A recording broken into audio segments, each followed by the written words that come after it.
Halo, berjumpa lagi di video pembelajaran fisika kelas 12. Di video sebelumnya kita telah membahas tentang hipotesa Maxwell dan sifat gelombang elektromagnetik. Di pertemuan kali ini kita akan membahas spektrum gelombang elektromagnetik. Cahaya, gelombang radio, sinar X, dan sinar gamma merupakan beberapa contoh gelombang elektromagnetik. Jika diurutkan dari frekuensi terbesar hingga frekuensi terkecil adalah sinar gamma, sinar X, sinar ultraviolet, sinar tampak, sinar inframerah, dan gelombang radio. Berikut ini akan kita uraikan mengenai macam-macam gelombang elektromagnetik beserta pemanfaatannya. Pertama, gelombang radio.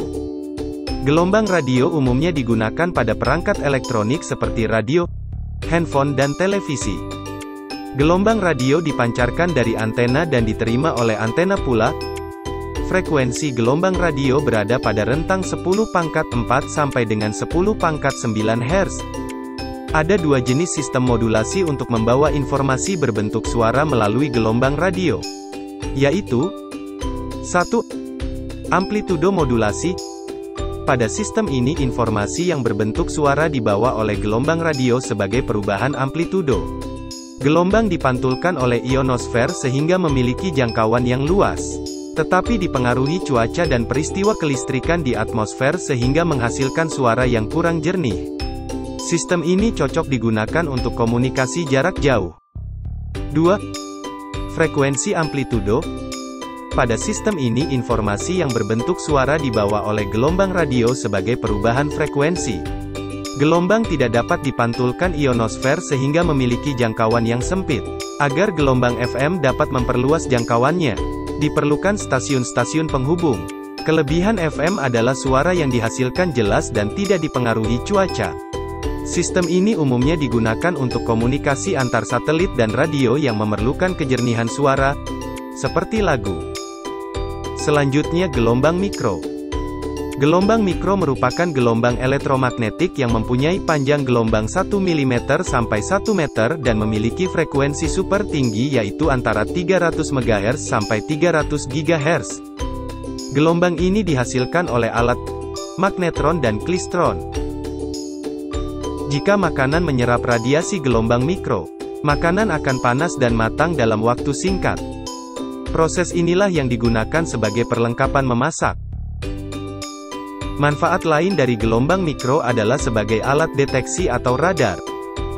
Selanjutnya, sinar inframerah.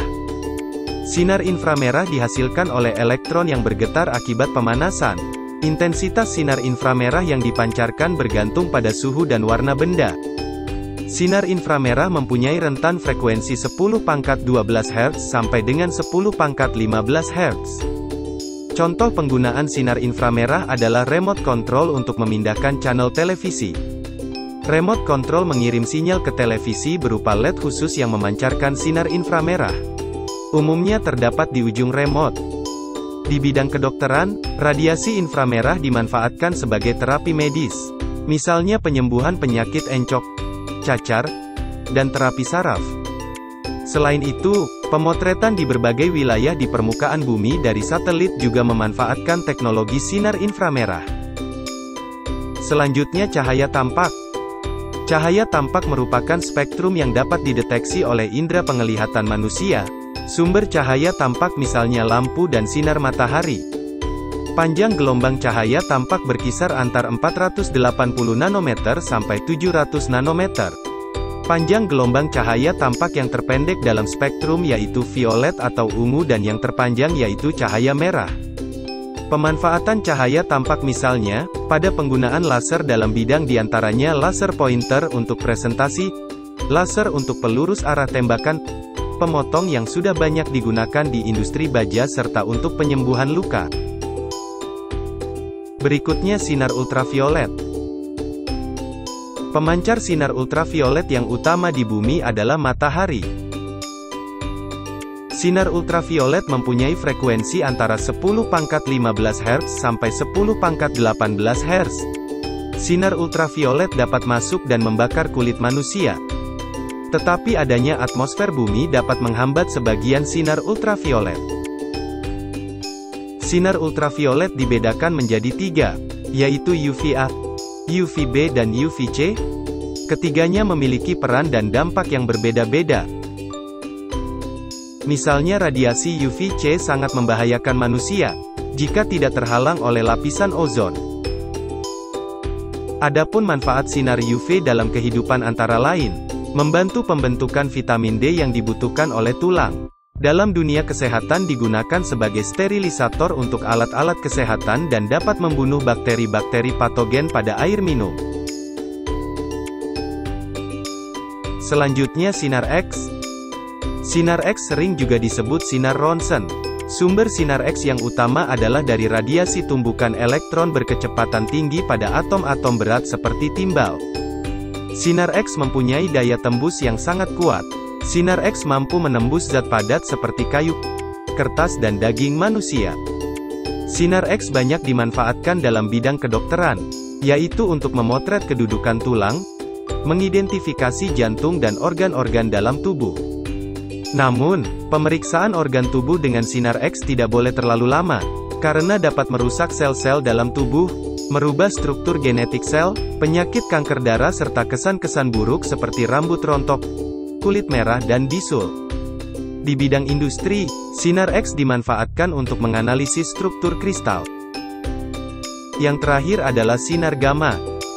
Sinar gamma merupakan radiasi gelombang elektromagnetik yang diproduksi oleh peristiwa radioaktivitas. Sinar ini memiliki daya tembus yang besar bahkan mampu menembus logam. Oleh karena itu, sinar ini sangat berbahaya dan dapat membunuh sel hidup. Sinar gamma yang tinggi dilepaskan oleh reaksi nuklir dapat menyebabkan ledakan bom nuklir. Walaupun mempunyai dampak merugikan, sinar gamma juga memberi manfaat dalam kehidupan. Dalam bidang industri, sinar ini digunakan untuk meneliti struktur logam. Dalam bidang kedokteran, digunakan untuk terapi dan diagnosis. Demikianlah video materi pembelajaran sifat-sifat dan spektrum gelombang elektromagnetik.